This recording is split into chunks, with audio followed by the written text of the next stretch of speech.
जो आर्थिक तंगी से परेशान है, जो लंबे समय से बीमार है, जिसका खुद का मकान नहीं, अपना मकान चाहता है, और जो जिसके भी मतलब जॉब के योग नहीं बन रहे हैं या फिर यात्रा के योग नहीं बन रहे हैं, तो वो नवरात्रि में छोटे छोटे से काम ज़रूर करें, जिससे आपके काम ज़रूर बनेंगे।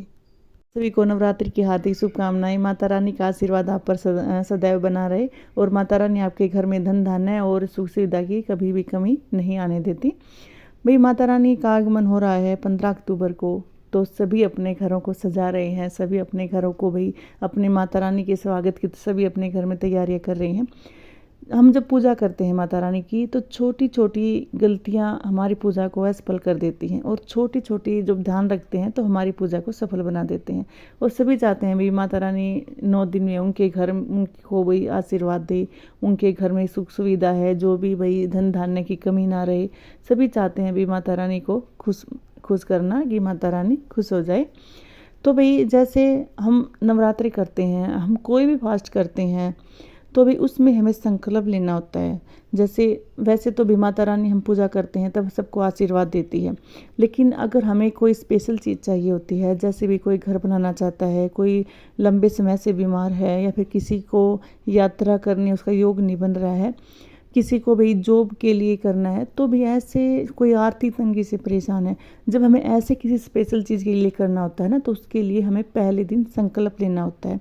माता रानी का हम संकल्प लेते हैं पहले दिन, और जो 9वीं या 10वीं के दिन हम उसको पूरा करते हैं। ऐसा होता है, फिर माता रानी उसी चीज़ पर हमारे ज़्यादा ध्यान देती है कि भी हाँ, जो उसका भक्त है, जो उसका बच्चा है, उसको ये चीज़ें चाहिए होती हैं। और सभी को पता है भी हर इंसान का अलग अलग देवता होता है, अलग अलग देवता को मानते हैं। देवता सभी होते हैं, लेकिन कोई हनुमान को मानता है, कोई श्याम को मानता है, कोई शिव जी को मानता है, तो मतलब अलग अलग मानते हैं लोग। लेकिन माता रानी माता रानी को सभी मानते हैं। माता रानी सबकी है, माता रानी की नज़रों में सब एक समान है।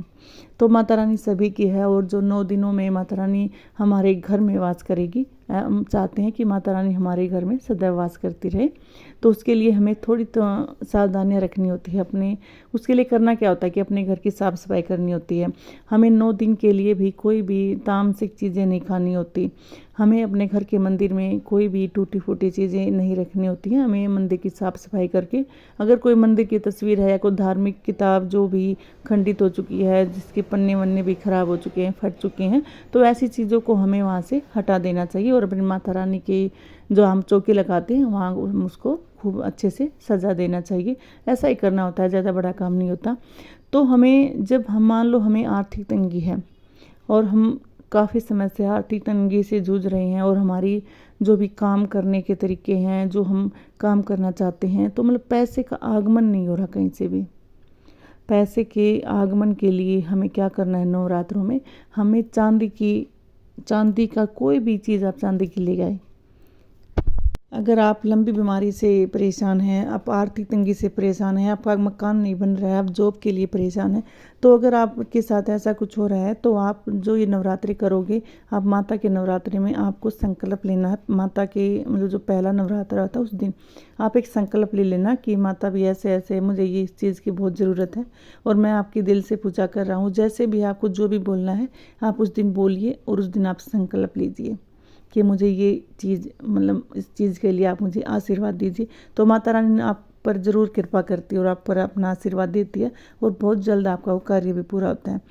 तो देखिए, आज हम 4 चीज़ों के बारे में बात करेंगे। जैसे आप भी बहुत बीमार रहते हो, आपको मकान नहीं, आपका मकान नहीं, आप मकान बनाना चाहते हो, आप जॉब के लिए करना चाहते हो, आर्थिक तंगी के लिए करना चाहते हो, तो ये चीज़ें जो होती है उसके लिए हमें माता रानी को कुछ चीज़ें भी भेंट करनी होती हैं, जिससे माता रानी सदैव मतलब हम पर अपना आशीर्वाद बनाए रखती है। मान लो आप आर्थिक तंगी से जूझ रहे हो, तो आर्थिक तंगी से जो जूझ रहा है उसे क्या करना है। देखो, ये मत बोलना कि आप आर्थिक तंगी पहले ही है, लेकिन फिर भी उसको इतनी ये चीज़ें लेनी होती है। कुछ तो हमें कुछ पाने के लिए कुछ करना पड़ता है।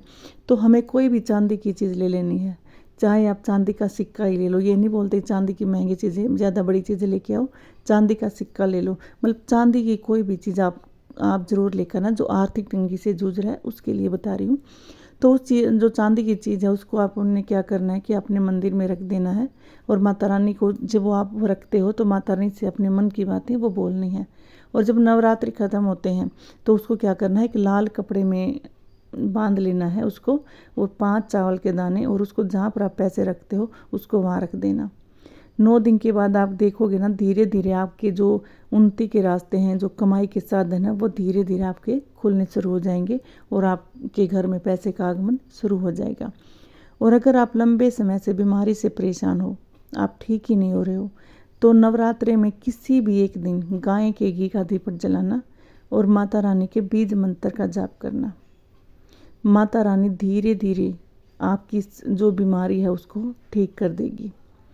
और अगर आपकी भी जॉब का भी आप चाहते हो आपको जॉब मिल जाए, और आपकी आप जॉब करते हो तो उसमें उन्नति हो जाए, उसमें आपका भी और आगे तक जाओ, तो उसके लिए आपको क्या करना है कि 3 नारियल लेना है, और आपने वो नारियल माता को भेंट करने हैं। जो अपनी मन्नत होती है वो सब बोल के आपने माता को भेंट करनी है। और जब 9वीं के दिन या 10वीं के दिन आपने वो चीज़ें जो 3 नारियल हैं वो किसी मंदिर में चढ़ा देने हैं। आपको ऐसा ही करना है, और धीरे धीरे आपके जो ये काम है ये होने शुरू हो जाएंगे।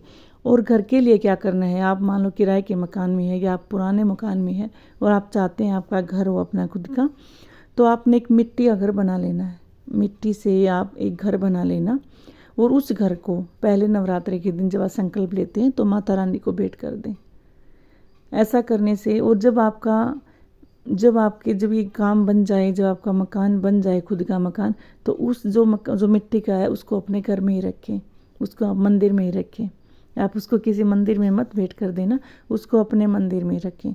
और अगर मान लें आप यात्रा करना चाहते हैं, आप 4 धाम की यात्रा करना चाहते हैं, आप कोई भी तीर्थ स्थल पर जाना चाहते हैं और आपका योग नहीं बन रहा है, तो आप अपने घर की छत पर माता का जो ध्वज होती है वो ज़रूर लगाएं।